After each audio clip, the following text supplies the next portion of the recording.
Step 1, the boiled egg. First we have to get some water to boil our egg in.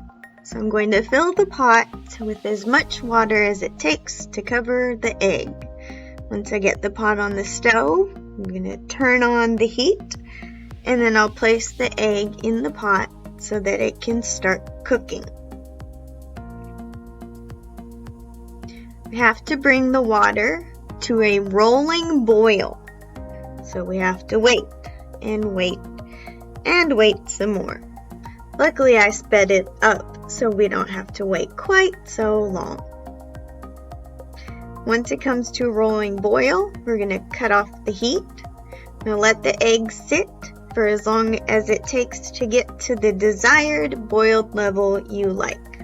Once it's sat, we can take it out of the hot water and into the cool water.